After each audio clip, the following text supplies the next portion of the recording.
As most of you know, I'm substituting for John this morning, and the lecture he has listed will be given by him next week. This morning we are going to become involved in an extremely difficult and sticky situation, and that is the gentle subject of money. And I don't know of any way to approach this philosophically in a more interesting manner than to go back to Egypt in ancient times. We're not sure that the monetary system originated in Egypt, but it was certainly functioning there 2,000 or 3,000 B.C. And because the Egyptians were rather wise and interesting people, their opinions on this subject, while symbolical, I think is worthy of consideration. In Egypt, we are introduced to one of the earliest bankers. Now, in those days, they didn't call them bankers. They called them money changers. And this was a highly respectable occupation. In ancient times, most localities, cities, and countries had their own currencies.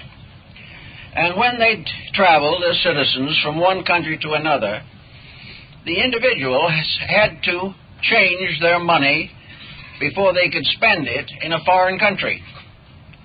So at the gate of the city was the money changer. He was seated behind a table or counter and had within his mind or in adequate notes the relative values of all currencies. And as the stranger came to the gate of the city, if he intended to spend money therein, he had to get the local currency. This was no great problem, and for the most part the system worked very well. Occasionally, however, one of these money changers misbehaved. He could do several things. Many of those who came to him to exchange their coins did not know the prevailing rates for all the communities, and it's quite conceivable that occasionally the money changer shortchanged the customer. This was considered unethical even at that time. And if a money changer was discovered to be dishonest, they took his table on which he had his various instruments and materials laid out and smashed it. Now, at that time, the table was called a bank, and it meant a table. The word bank means a table, primarily. And to break a table was to rupt it. So a dishonest money changer went bankrupt when his table was broken. And this is the origin of a term, and you can check it in the dictionary. It is still perfectly acceptable. Now, the money changer in himself was usually a good-natured soul. And for the most part, he was dominated by the religious teachings of the community in which he functioned. And so it happens that a philosophy dealing with this phase of life was developed at an early date. If a money changer was honorable, honest, and a little on the generous side, if possible, especially for the widow's mite and the coinage of the underprivileged, and the time came for him to die, he presented himself, or his soul was presented for him by the guardians of the gates of the other world, and he was taken into the hall of the great judgment, where the psychostatia ritual was performed, the judging of the souls of the dead. The judgment consisted of a court, consisting of assessors or jurors, and this is the origin of our jury system in law. And it was presided over by Osiris, the god of the afterlife, the judge of the quick and the dead. each applicant for admission into the afterlife was required to recite the negative confession of being. This negative confession has been declared to be one of the most astonishing documents in the history of mankind.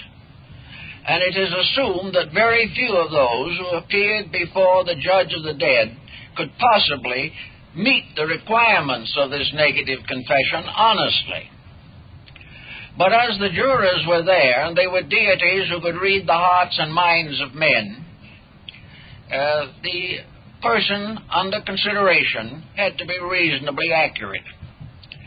Now, among the 100 statements of the negative confession, the soul of the departed had to be able to say honestly that never in his life had he cheated any man. Now, that's a pretty big thing to say. He also had to say that without any question of doubt that he had been charitable, that he had helped the widow and the fatherless, and that he had used his position as money changer for the benefit of the community. He was permitted to make a small charge for the money changing, and that was all he was entitled to. Now, if he was reasonably innocent, he might well be allowed by the jurors to pass into the afterlife. If there were some doubts, but on the whole he was pretty good, then Horus, the beloved son of Osiris, interceded for the soul of the dead, saying that he would carry the punishment or bear it, and the soul should be permitted to go into the afterlife.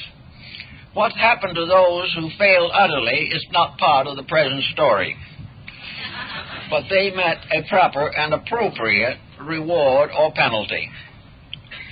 Having entered into the afterlife, our honest money changer was then permitted to set up his table at the gate of heaven.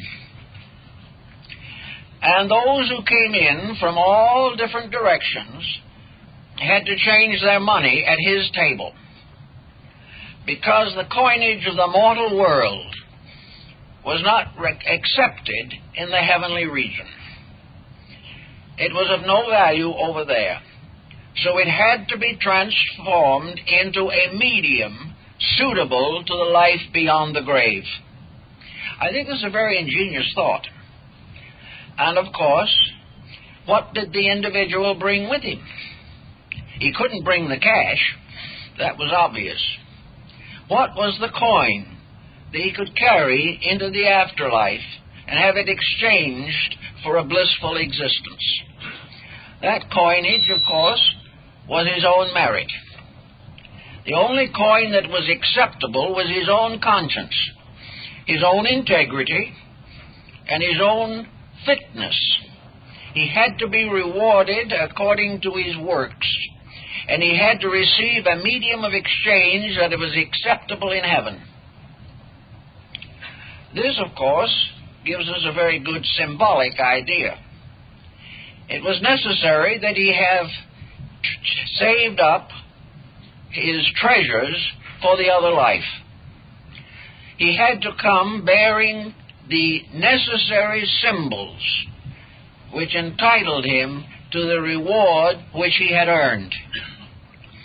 So the transformation of the currency represented the rewarding of virtue and the changing of worldly wealth into its spiritual equivalent. This spiritual equivalent was his own character.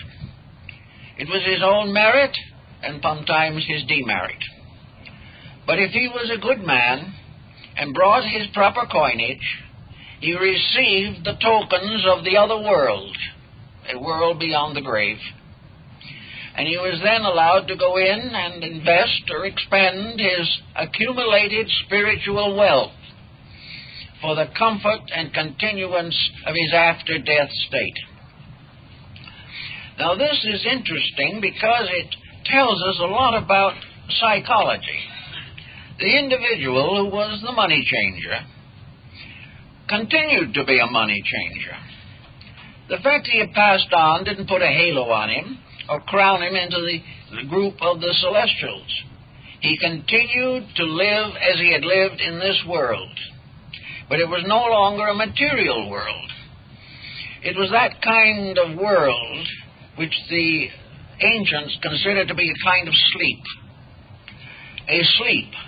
And as we learn in the soliloquy of Hamlet, in this sleep of death, what dreams may come shall give us pause. In other words, the whole thing was an internal experience. The money changer had his experience, if he was honest. He continued to do the things he was fitted to do. He continued to build his experiences from the previous life, and he would carry forward into the next life the merits and the internal spiritual experience and maturity which he had gained through honest dealing. This type of thought brings us very much into the psychological area, namely that success and failure, wealth and poverty, justice, reward and penalty, are mysterious experiences of the inner life, the life which we all must face between embodiments, and our condition is determined by ourselves. When a farmer entered into the great Amentet, the Elysian fields of the blessed, he did not become a politician or a philosopher or a theologian. He was given a beautiful allotment of land, and here he was also given a spirit oxen to work the field, and he worked it with a plow, and the celestial Nile never failed to irrigate his land, and he became a happy and well-adjusted farmer, because that was what he was. Now, this does not mean that all life ends in farming. It means, however, that all life is a rewarding for accomplishment, and the individual being permitted by his own virtue to fulfill his own life constructively, beautifully, and unselfishly. This was the law of Egypt. This was the concept behind the development of a belief in the exchange of worldly goods. Now, on a more prosaic and more material level, we also know that the Egyptians had their own way of handling barter. Barter was the earliest form of exchange, and barter was the basis of our monetary system. In very ancient times, barter was an exchange of like for like, in value if not in commodity. If a man had a flock of sheep, and he wished to barter one or more of these sheep for something else that he needed or wanted, he went to the common market, and in many countries even today, barter is very largely the basis of all transactions. So he would drive a couple of sheep to town and exchange them for a cow or for clothing or for whatever he needed. Now, there's one point in this that's very important. In the barter system of that time, it was up to the original owner to protect the value of that which he hoped to exchange for something else. If the farmer, anxious to make a few extra dollars, did not feed his sheep, and they came scraggly and poor and thin into the market, he would get very little for them, because they were not kept up. And therefore it was up to him to make sure that his collateral was in good condition. And if he took proper care of his own goods, then it could be exchanged for goods of equal quality. This placed a kind of censorship upon all transaction, because if the sheep was not properly cared for, it was simply not a serviceable instrument of exchange. When a wealthy Egyptian decided to buy something, he went to the shop where he could get what he wanted, and when the transaction was finished, he was given a little clay tablet, 2 or 3 inches square. Into this tablet, he impressed his signet ring. This signet ring was his bond. Now, the dealer who secured the signet stone had several possibilities. He could, of course, change it with some other dealer for something else he wanted, and the token became a medium of general exchange. If, however, he did not wish to barter it, he could take it to the house of the owner or the person who had given it to him, and at the door of the house was the steward, usually seated. The steward accepted the token and gave the merchant its equivalent in coinage or whatever he needed. There was never any question as to the integrity of the transaction. Somewhere in our collection upstairs we have one of these token bills pressed upon clay. It was a sign of honest and proper transaction. And the person who received it had no doubt about it being redeemed, nor did anyone through whose hands it passed. It was known beyond doubt that the original man who put his seal upon it was honorable, honest, and capable of meeting the indebtedness. Thus we have a beginning of a medium of exchange. Gradually it became obvious that bringing sheep to market to change for something else was a rather complicated procedure. So it became necessary to develop some form of symbolic medium of exchange. Every nation of antiquity developed such types of material. There are coins that have come down to us that are cast in glass from very ancient dates. There are others that were cut into stone. Some were made into porcelain. And other various proper symbols, American Indian wampum, beadwork, the cowrie shell of the South Pacific.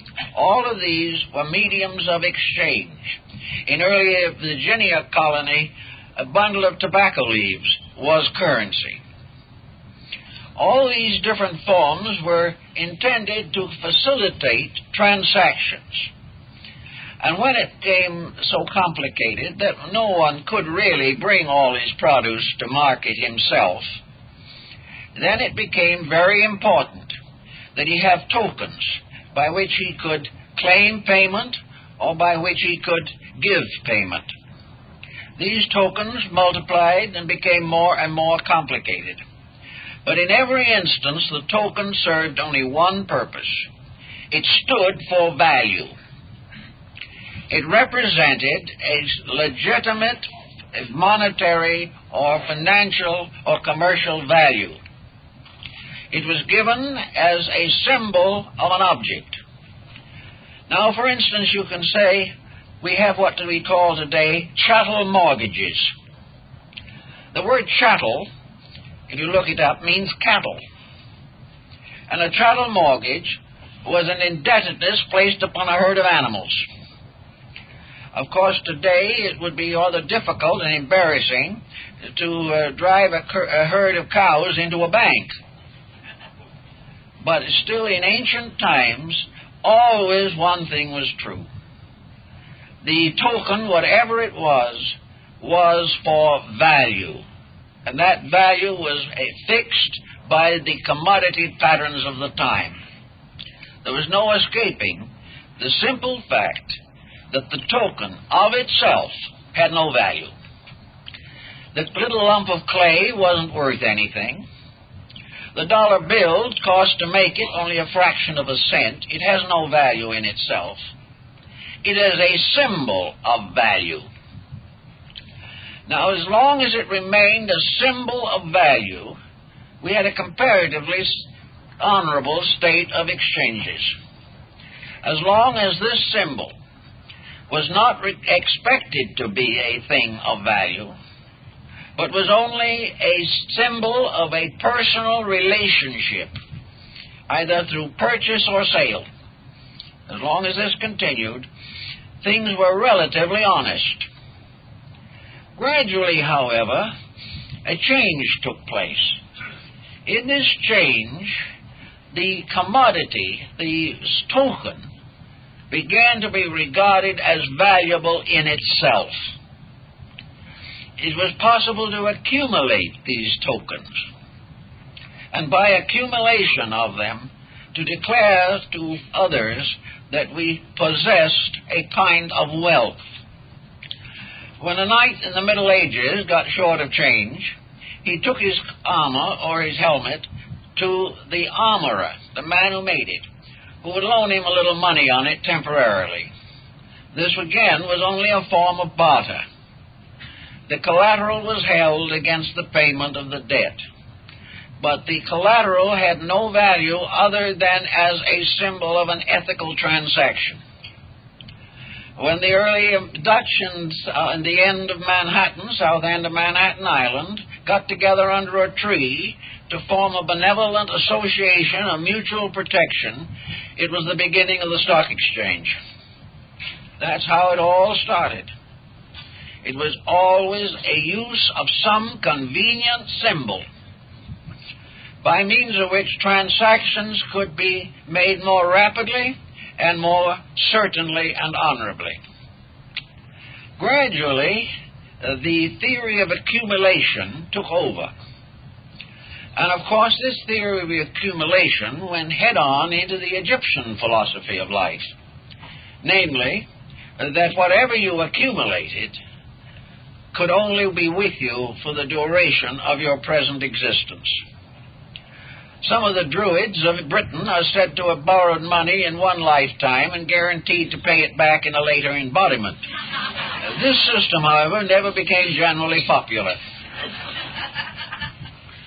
But the theory was always the same, that we had to have some way of dealing with each other in the necessities of life.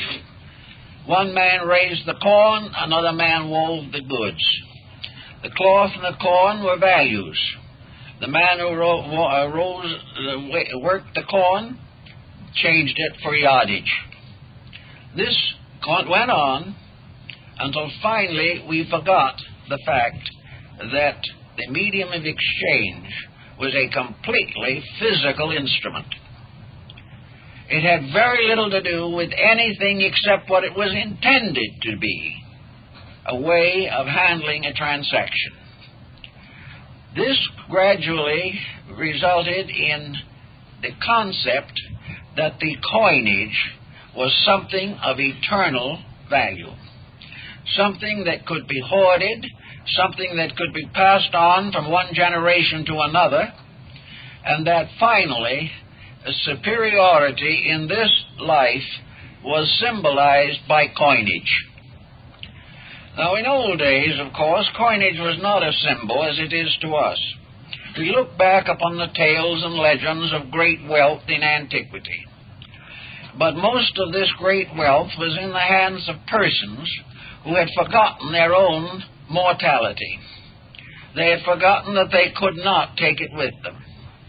They also learned, as they learned in Greece, that to pass it on to your descendants was one of the most dangerous procedures in the world, because in most cases it became a detriment upon the descendant. It prevented the descendant from going out and earning his own way. It prevented him from becoming a useful citizen, cooperating with others for the benefit of his society. He became an aristocrat, simply because he accumulated little marks placed on tablets of clay or printed on the face of money.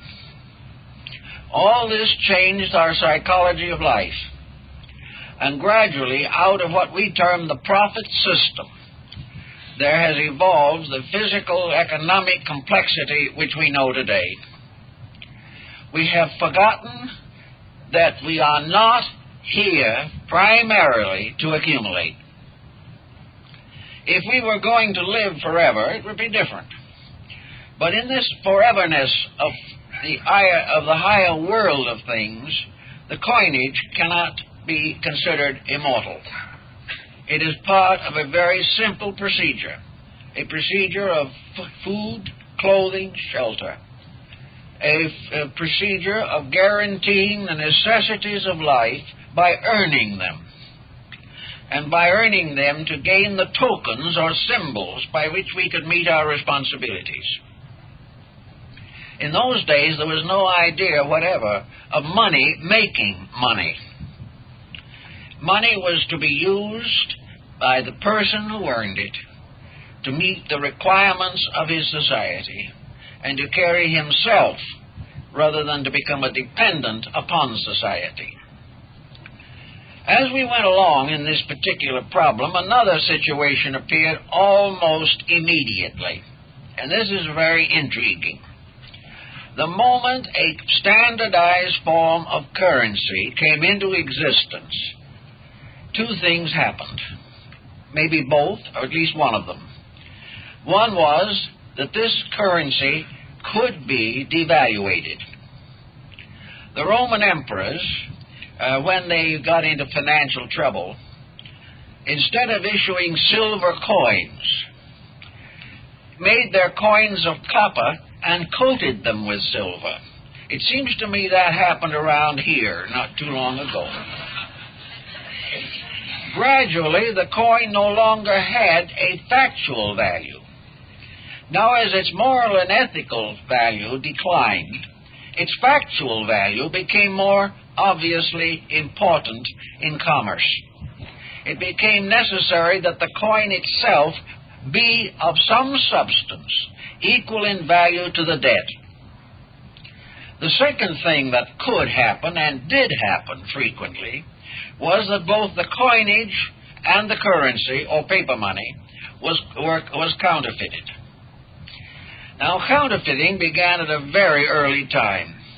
It became part of our way of life as soon as it became obvious that it was profitable. The earliest paper money that we have any record of was issued in China during the Ming Dynasty, around 12 to 1300 A.D. This paper money was about the size now of a typewriter sheet. It was marked with seals and various symbols of authority, and it contained its value stated in terms of strings of cash, pictures of strings of small money. On each of these notes appeared the statement that anyone guilty of counterfeiting one of these bills would be shortened by the length of one head. But needless to say, this was not discouraging. The counterfeiting continued and passed from one nation to another. Today, most coinage has been counterfeited somewhere because of it being profitable. It was a falsification. It was a definite act of dishonesty, but it was tolerated. The culprit was punished, but the process went on. So the paper money got to be in bad repute in China as early as the 14th century. And from there on to the establishment of the Republic by Dr. Sun Yat-sen, paper money was practically never circulated in China. No one trusted it because it was worth nothing in itself. You couldn't eat it. It even made a very small fire if you tried to burn it. It was of comparatively no value unless behind it was a staple system of financial integrities. In China also, coinage was variously adulterated. A shrewd Chinese would take a bag full of small silver coins and get one of his younger children to shake that bag by the hour. At the end of a certain length of time, the shaking caused little shavings of the silver to separate. He then washed the bag and cashed the profit. In China also, large silver coins were cut through horizontally, hollowed out, and sealed again. And as late as, within the last 50 years, the Chinese banks put purple stamps on dollars and other larger coins to prove that they had not been tampered with. Even in this country, many farming banks and small business would never give change for a silver dollar without dropping the dollar on a piece of marble set into the front of the cash register to hear it ring. to make sure that it was genuine. So counterfeiting came in. And counterfeiting, however, was of no value and of no profit unless there was a genuine article. The counterfeit had to be based upon a value. And counterfeiting goes on, and in papers a few days ago, a counterfeiting ring was broken up. Thus money began to get on all kinds of nasty appearances, not because it had anything to do with the bill or the silver, but because of those evil ones who lay in wait for it. Someone asked Plato once why gold was such a pale metal. He answered, because it fears those who seek to possess it. The paleness is terror. Actually, the gradual development of the situation resulted in the rise of a great theory of money. This theory of money became the basis, practically, of human society. And within the last 50 years, the mistake has become obvious. We are finding ourselves captured in an economic problem which no one as yet seems to be able to solve. The problem of considering a medium of exchange as a capital gain in itself. Materialism, of course, has always nourished the concept of wealth.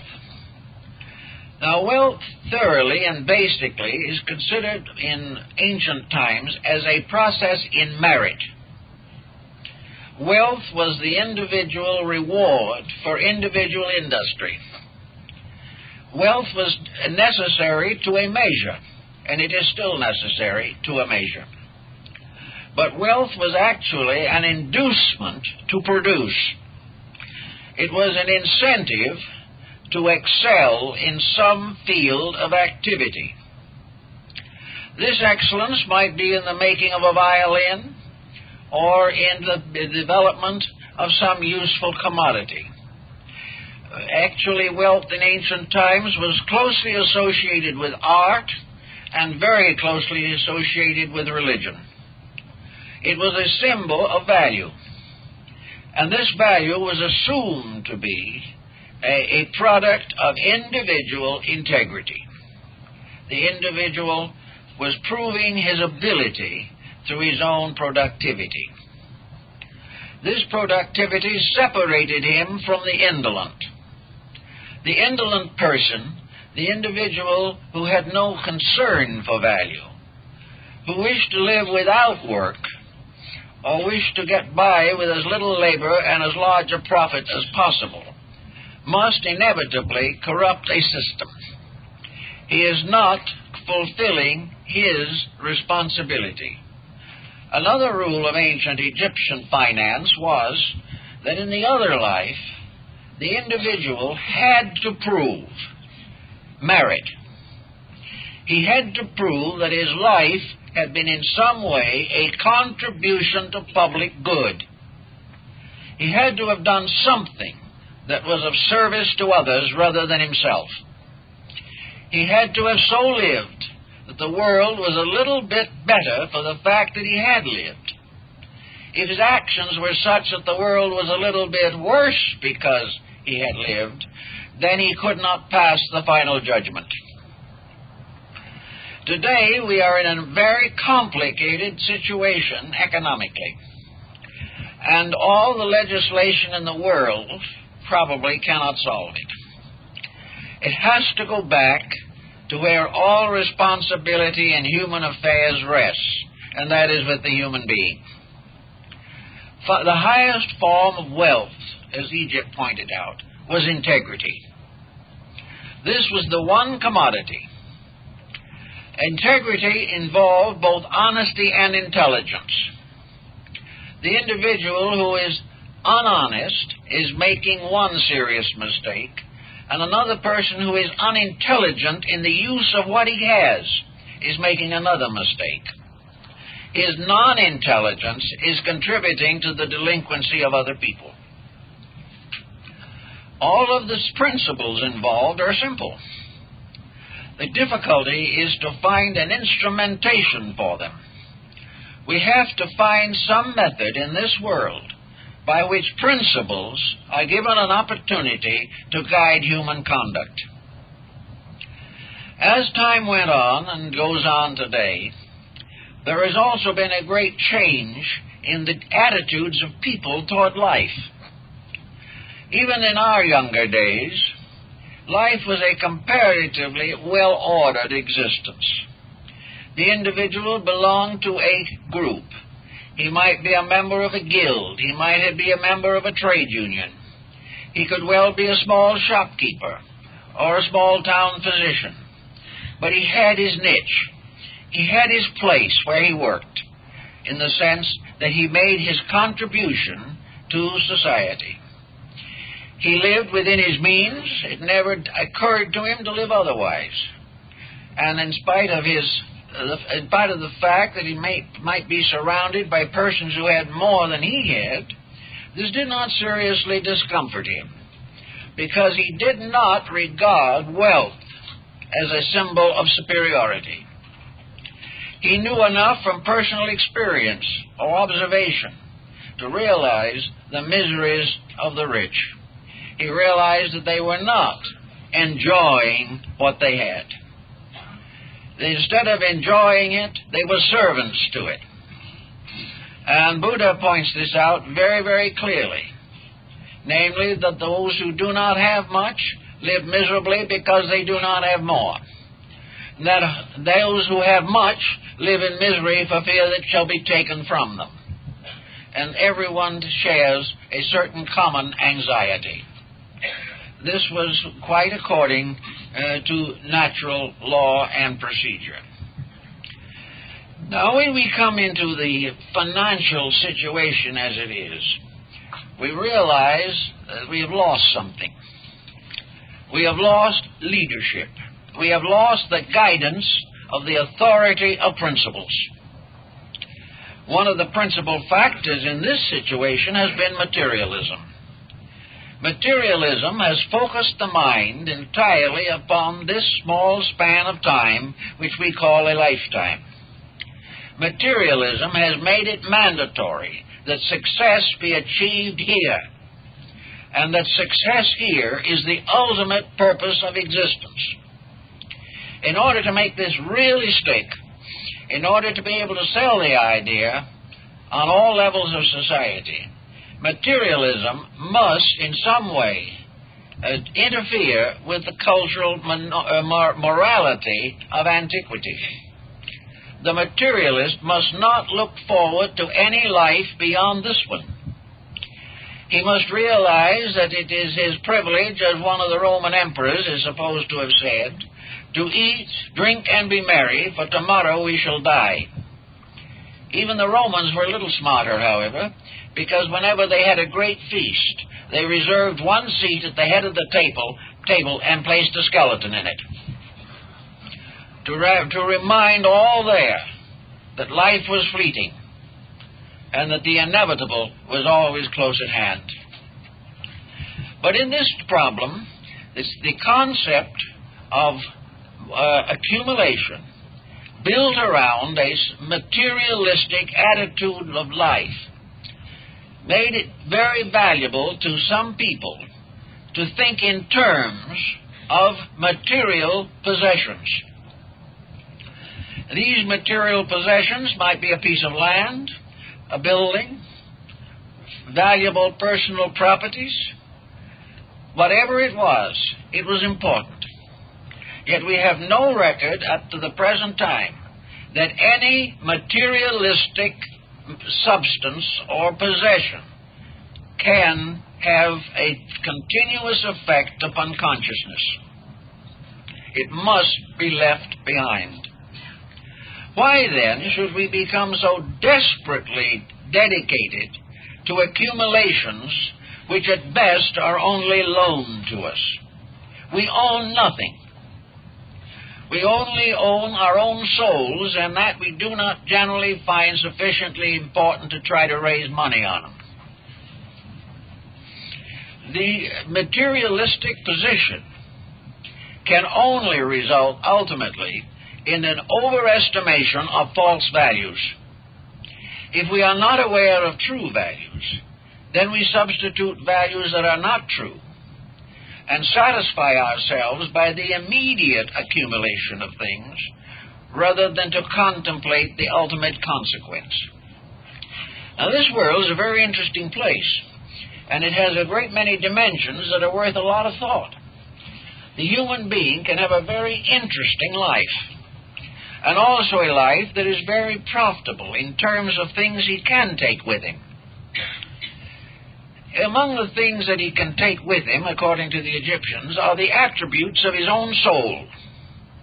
His soul power is his universal medium of exchange. It goes beyond anything that belongs to this world.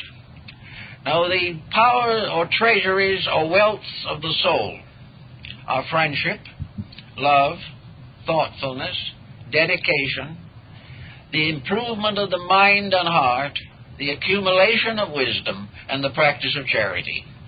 These are soul values, and when the Egyptian jurors weighed the soul of the dead, these are the things that they estimated. What has the individual done that makes it proper for him to expect a better future? That he will go on to be what he was intended to be. Now, when we get started on the problem of our material existence and begin to estimate how much we can do with this small ball floating in space that we call the Earth, we kind of take on the attitude that in some way or other, this little ball is going to sustain our concept of wealth. We want to investigate this little ball very carefully, but we do not investigate it to find out what it means in a cosmic plan of things. We measure it in order to determine how many mortgages we can put on it. It becomes a problem of using the Earth as collateral. And as a collateral, we are getting into some trouble. We like to think, perhaps, of this planet as like a bottle, an alchemical retort, a round, transparent bottle. And in this bottle are all kinds of hidden treasures. Everything under the surface of the Earth is filled with all kinds of potential sources of good. Even the moisture that causes the plant to break through the surface is part of the evidence of an eternal life in the Earth. But if, for instance, instead of nurturing this, working with it, struggling to preserve and protect it, using the Earth with a sense of responsibility to the creating power, if instead of this all we do is exploit the Earth, there is a compensation which we do not like.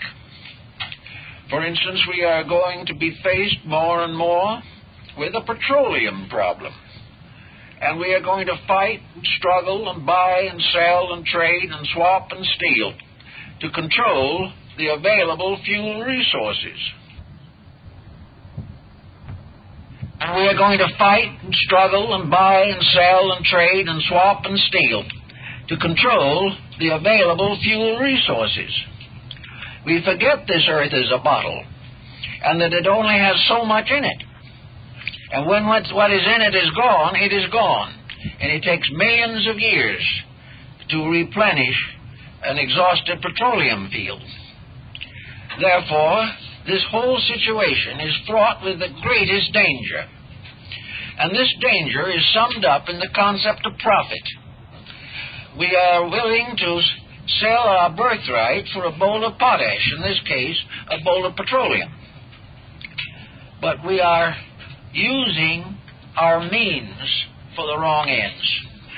What we should be doing is trying to understand the world we live in, trying to know what the world rewards and what it punishes, and learn to know how to use and not abuse what we have.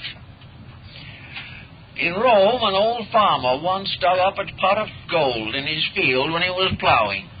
He didn't know what to do with it, So he wrote a letter to the emperor, and he said, I have found a treasure in the earth. What shall I do with it? The emperor wrote back 2 words, use it. The farmer thought for a while, and he wrote another letter to the emperor, and he said, I don't know how to use it. Again, the emperor returned with 2 words, abuse it. Now, this is more or less our problem. Not knowing how to use what we have, we misuse it. Instead of attempting to cooperate with a value that is far beyond money, we are bound together in a struggle for worldly possessions. Now, this does not mean that we should go off the deep end and all impoverish ourselves. This is not the end. The end is understanding. The individual who is pried loose from his wealth is in a very unhappy condition. But the individual who outgrows excessive possessiveness is a very wise person. And we need more of that kind of persons at the moment. So here we are with a situation which has been intensified by materiality. Now, materialism is an attitude. It is something that some people seem to come by naturally. Others achieve it by great effort, and still others have thrust upon them.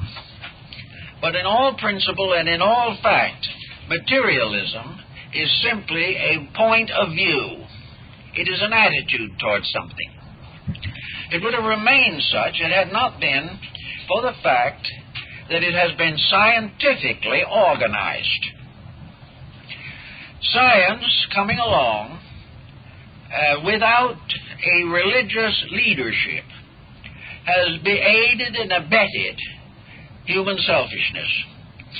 It has devoted its researches and most everything that it has done to proving materiality, to prove that we live in a world in which skill takes precedence over honor.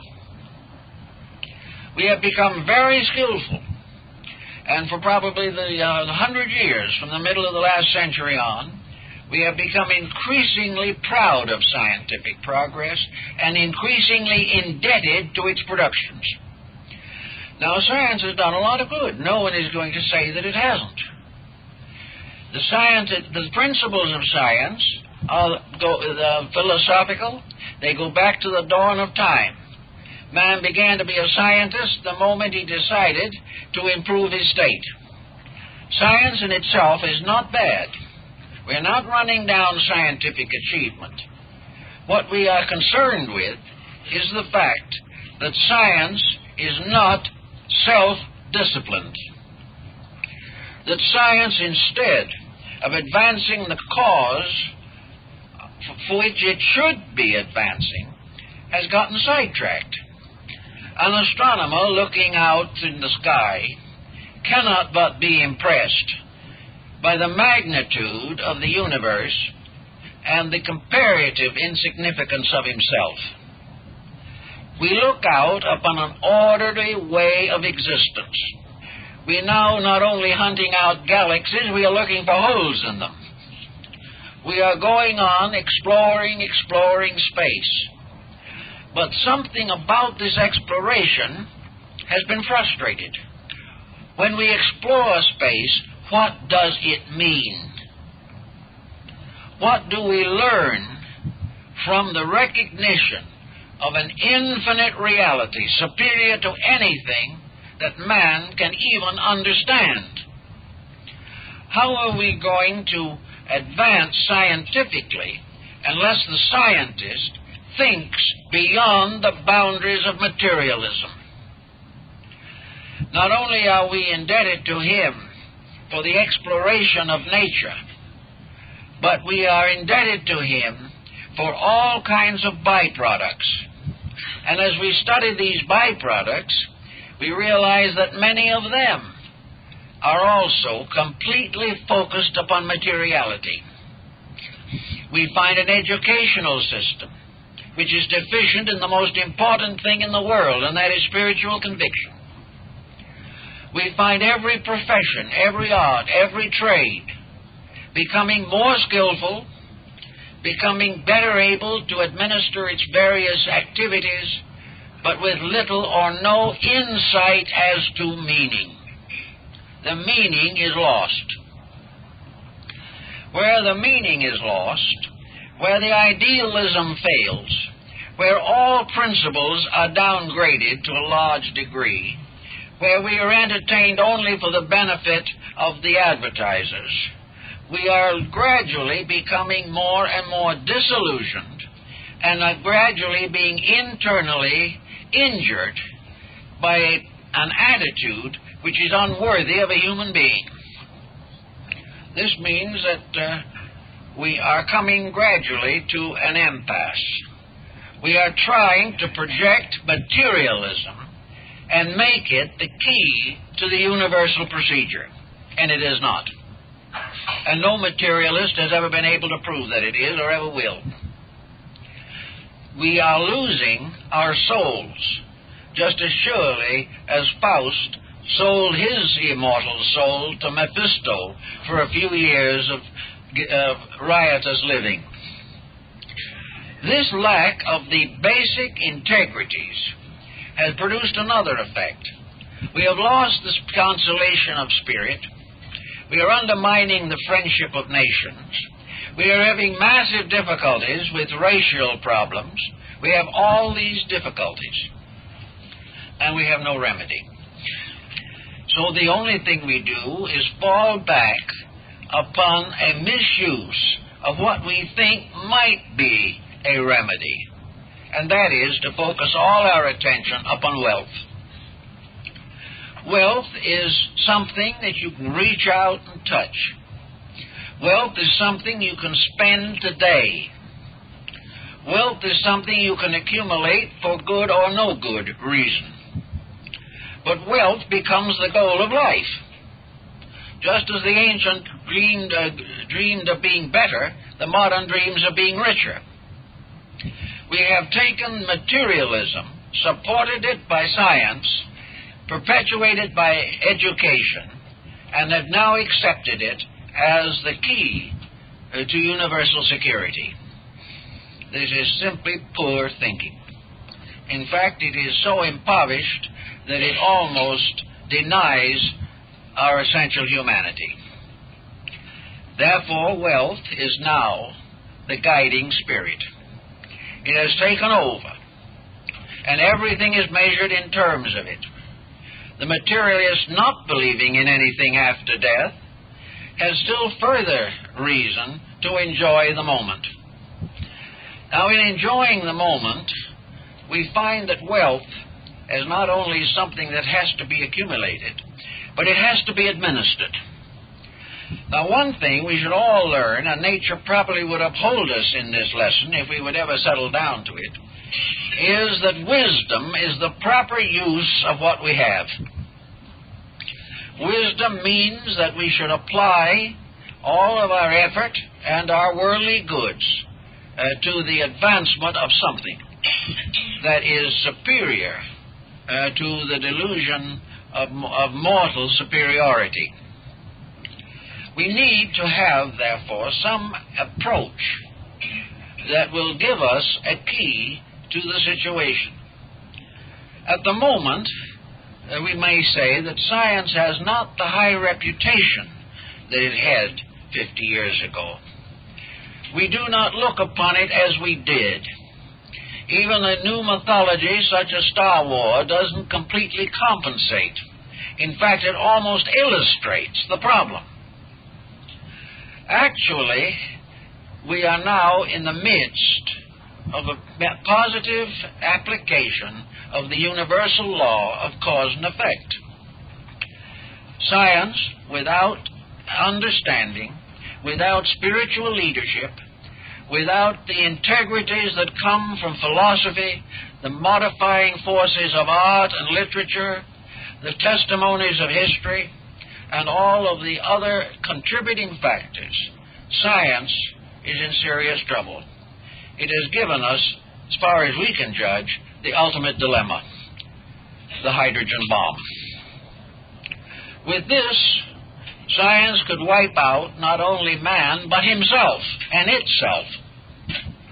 Destroy everything that has been accomplished, because that accomplishment was not built upon a solid foundation of internal integrities. As long as we continue to exploit the universe, we will suffer from our own exploitation. Wealth, therefore, must be used. Millions of dollars, billions of dollars, have been contributed to the advancement of science. Therefore, those paying the bill have a right to know that what they have supported is supporting them, that it is accomplishing for each of us a better life, that it is building securities instead of fomenting insecurities, that it can look forward to centuries of peaceful cohabitation between creatures upon this planet. Science should have led us to a golden age, but it got in trouble. It got tied up with the age of gold. And they are different things. So the use of money becomes the next responsibility. Use or lose was an old adage of Ben Franklin's, and it was a very good one. If you have, and you want to earn what you have, suppose you inherited it. Suppose you've earned it with your own hands. Suppose you get it as in return upon your investments. Whatever it is, whatever is your opportunity, is your next responsibility.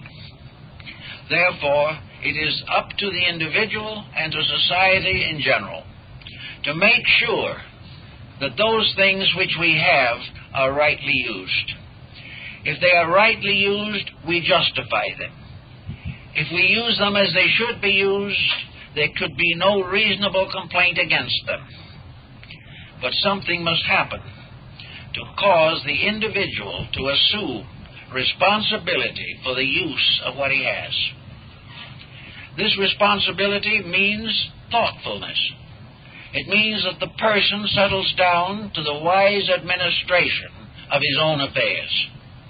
It means that he curbs his appetites, that he strengthens his moralities, that he functions upon a level of ethics and is consistent and reasonable in his conduct. These things deserve wealth, whatever it may be, because it means that ultimately this wealth will be returned to its own source and the whole world will be better. But what of the individual who doesn't think? He comes home with a very substantial paycheck. He doesn't realize, of course, that no matter how big it is, it does not actually represent value. But having received it, and having more of it than he ever had before, what does he do? He goes into various extravagances. And at the present time, alcoholism is one of the byproducts of money not well used. Another byproduct is narcotics. Another byproduct is luxurious and extravagant means of life. Life that transcends the necessary, the reasonable, and the proper. Now, it is the extravagance of the rich that has brought about practically every revolution in the history of the world. The individual who thoughtlessly and in vanity advertises his superior financial standing is a danger to his community. The great Japanese shogun Ieyasu Tokugawa was well aware of this.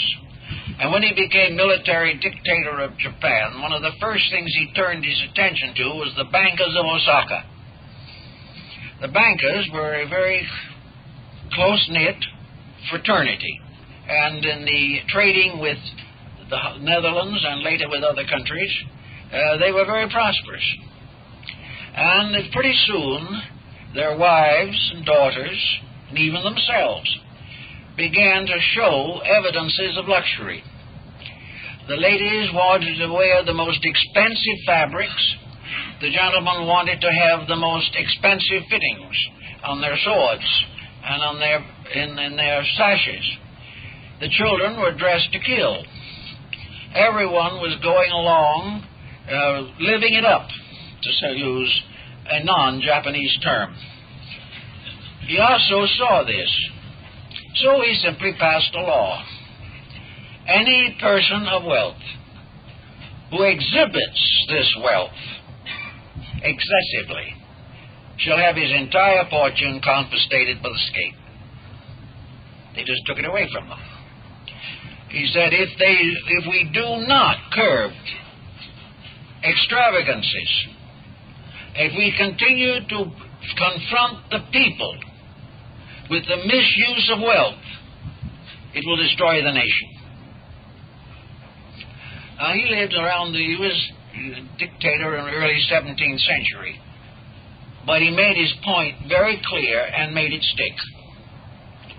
That ostentation is the basis of anarchy. Now, we all know these things if we read history. Read Gibbon's Decline of the Roman Empire, tell you the whole story. But why are we continuing in this way? Why are we overlooking? Why are we allowing a perfectly wonderful life to be wasted by dissipation? Or why we allow a thoughtful mind to be dedicated only to trivia? Why is this possible in a world in which man has been endowed with higher faculties and powers? Well, one of the answers, of course, lies in this problem of the lack of philosophical guidance. Someone asked in a newspaper not long ago for the name of 2 or 3 outstanding American philosophers. The editor replied, there are not any. There are plenty of scientists and economists to burn, and there are also all kinds of politicians, but there are no philosophers. And this lack of true philosophy has corrupted music, art, literature, clothing. It has corrupted human relationships. It is contributing to crime. It is breaking homes. It is creating millions of narcotic addicts, because now cocaine is one of the symbols of luxurious living. What's happening? Values have been forgotten. The true reason for wealth has been forgotten. The proper use of what you do have must be restored if you want to solve the existing problem. There is no other solution. Discipline, in this case, needs leadership.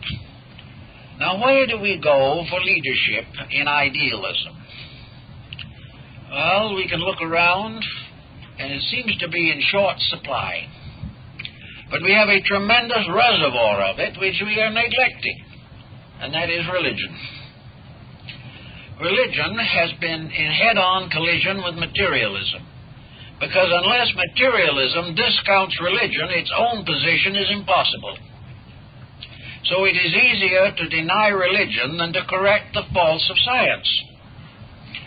But in spite of all the ups and downs, we have on this planet a reservoir of probably 2.5 billion religion-oriented people. It is the largest existing social group. It excels all others in number and in basic instruction. It has much to contribute. Yet we will study the history of the Roman Empire, we will study the problems of the Renaissance, we will try to investigate what was wrong with the Medici, and we will also try to prove conclusively why Alexander died under the battlements of Babylon. And yet in our public school system, we are afraid to even mention the world's greatest unit, religion.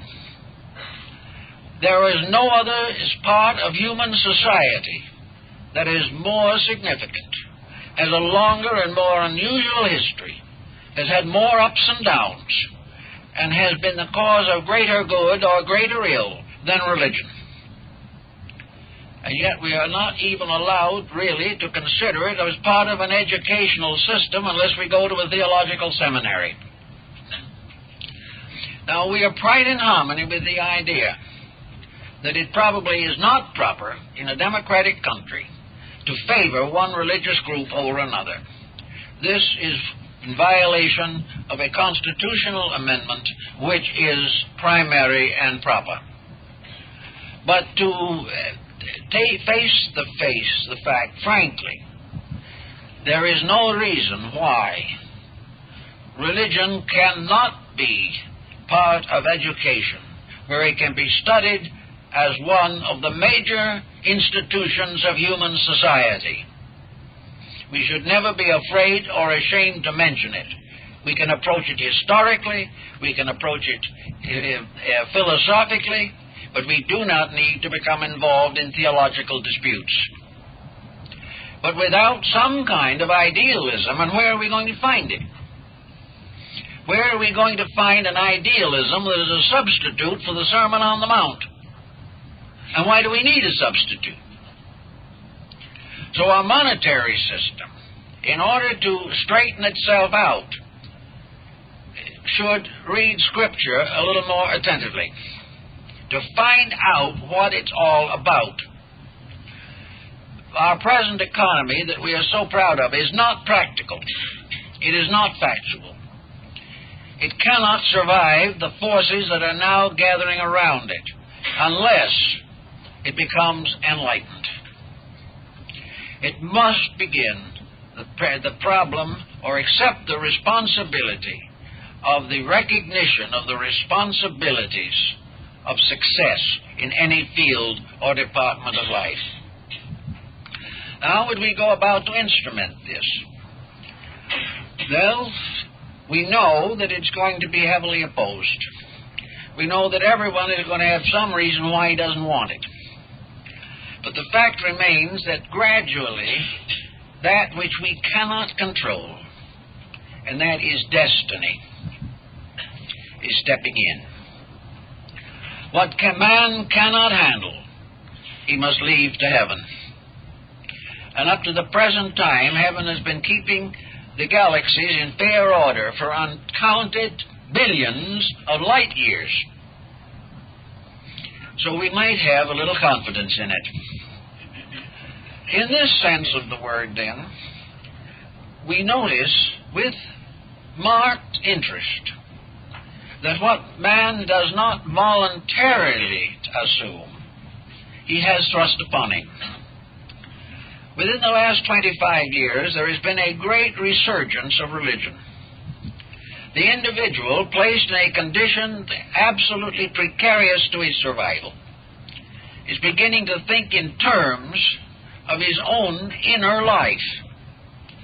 There are probably more persons attending church at the present time, in proportion to the population, than ever before since the end of the 18th century.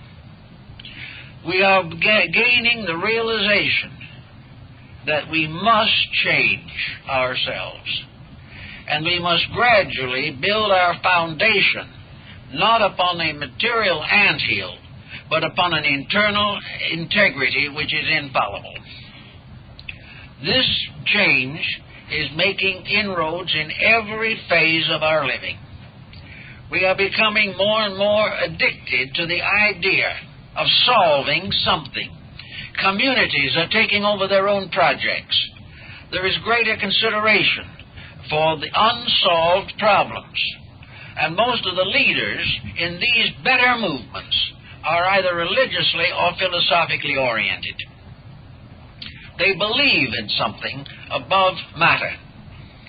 They believe in something which can bestow upon mankind a true and proper guidance, a guidance which can lead him out of the present dilemma.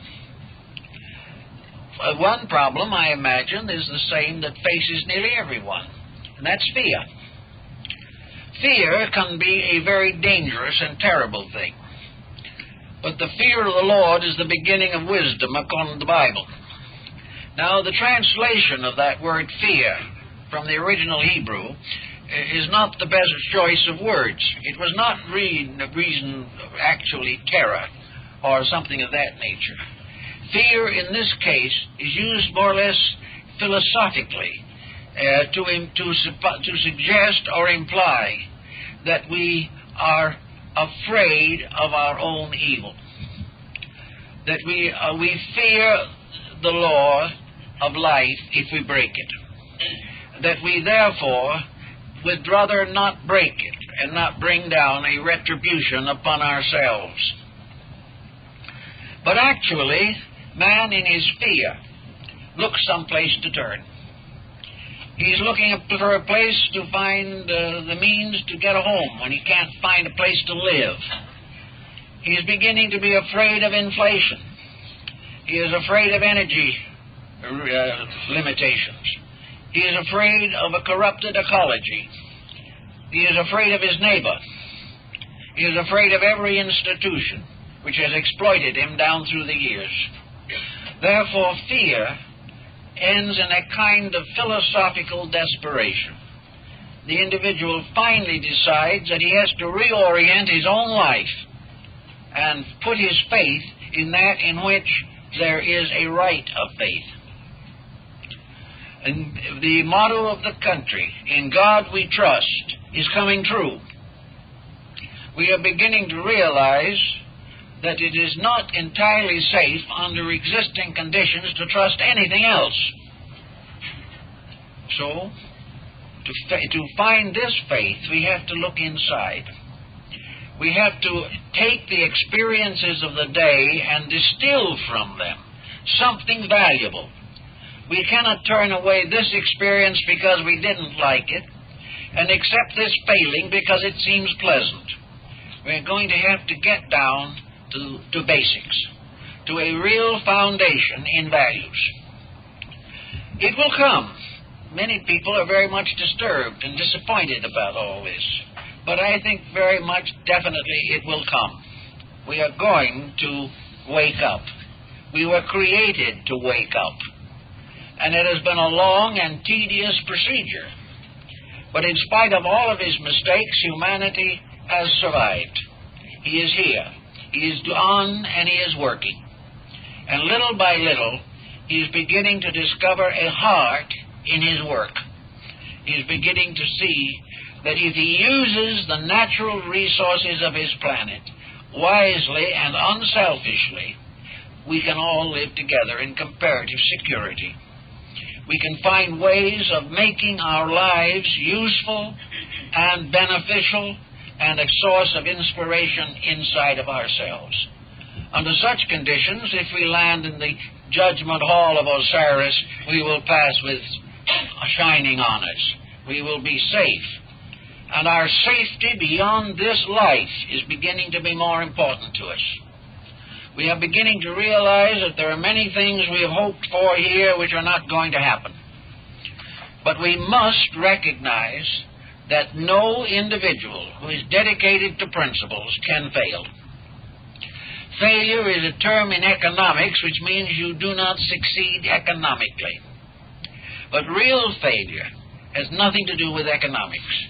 It has primarily to do with the lack of internal growth. Therefore, a challenge is the most important thing in the world. And at this moment, the challenge of our economic system is the most pressing problem that we have today. We are talking constantly about trying to balance a budget. We are not in any position at the moment to balance it according to the best we can find out, because when we think we have it balanced in one direction, it tips over the other. We are not going to be able to balance a budget until we integrate ourselves as human beings. If we are able to do that which is right, we realize that all the benevolencies of life come from a power beyond ourselves. The fruit on our trees, the grass that grows under our feet, everything that we have belongs to a natural law, a natural procedure in space. We can benefit from it. We can be wonderful gardeners in the garden that has been given to us. But when we subdivide it and sell it off, we are in trouble. This world is a world ruled by one divine plan. This divine plan does not object to the reasonable use of an economic system. It does not forbid or prohibit accumulation, but it does demand right use. And right use is something that we have to think about quite a bit these days. I remember many years ago in New York, I had talked with a very successful woman who was in finance. In those days, she was not able to sit on the stock exchange and had to work through brokers. But she had a large estate.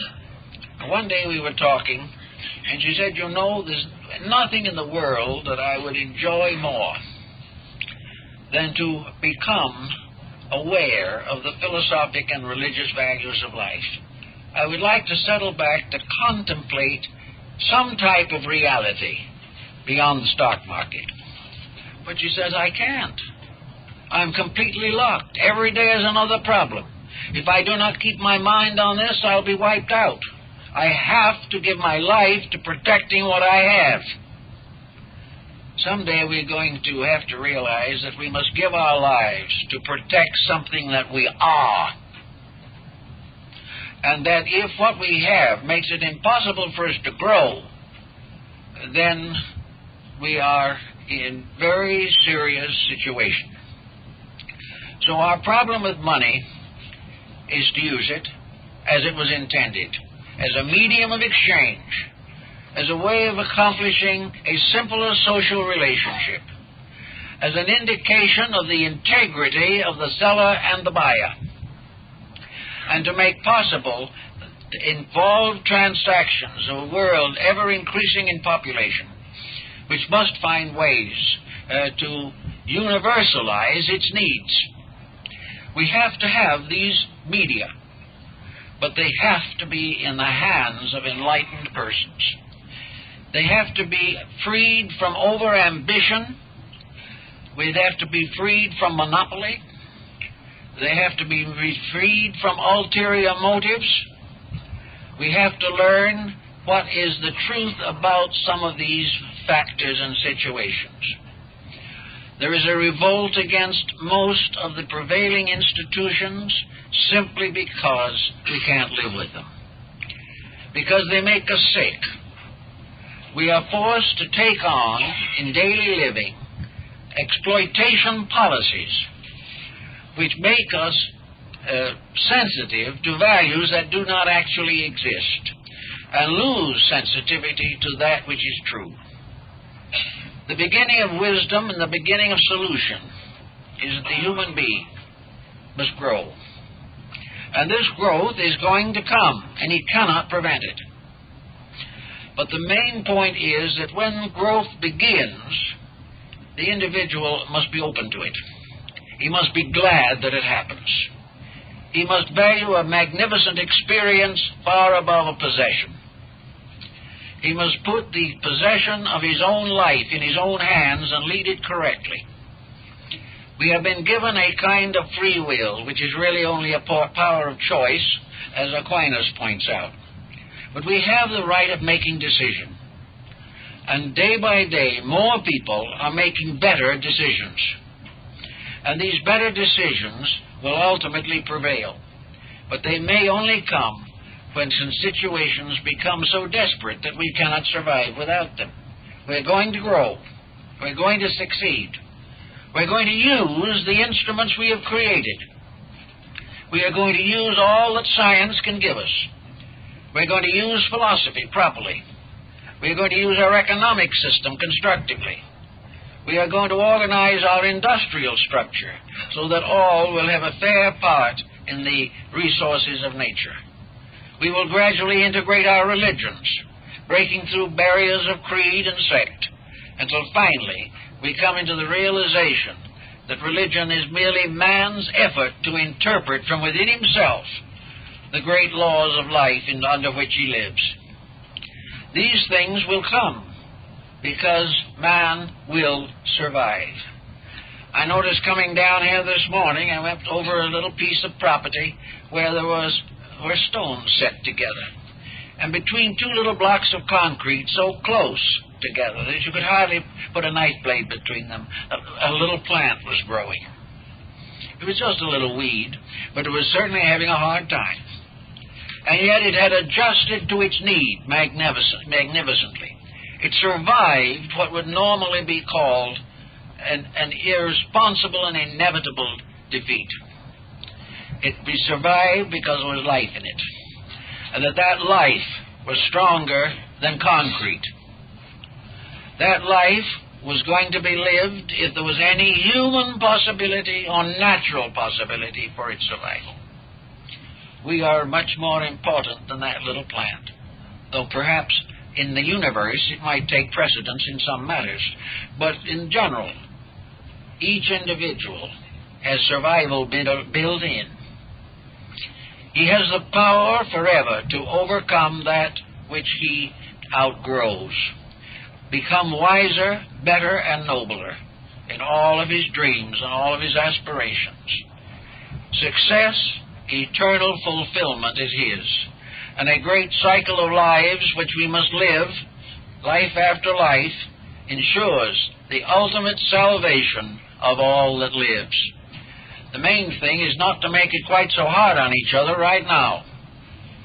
If we're all going to survive, if we're all going to be ultimately enlightened and true and honorable, cooperative and loving and friendly, we might as well start now as wait until we get some more black and blue marks. There is no reason why, if the end that we seek is peace, that we shouldn't start to do everything we can to promote it now. And while we cannot always change others, we can come gradually to a relationship with life by which we understand the eternal benevolence that guides us through sorrow and misery to the fulfillment of our own purpose. Children make mistakes, but they outgrow them because they learn better. We are children. We have made mistakes. We are making mistakes. The only problem that is important is that we shall outgrow them.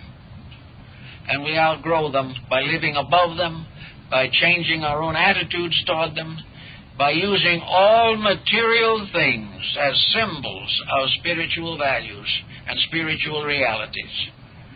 We need to have our dollar bill ensouled, and that cannot be done at the mint. The ensoulment of a dollar bill is up to the individual who holds it in his hand. If he uses it wisely, he gives his own soul to it, and it serves the common good. If he uses it unwisely, it is but an empty body to go down to mortality. So it is up to us to ensoul the good, put new spiritual dimensions upon the institutions that could serve us well, but which we have permitted to fall into decline because of our own selfishness. We cannot be selfish and happy. We cannot be overambitious and live in peace. We cannot break the rules of life without a power that is greater than ourselves stepping in. We know this from experience. It is time for us to respect, regard, and love that power that steps in, for it is our hope of salvation. Thank you very much.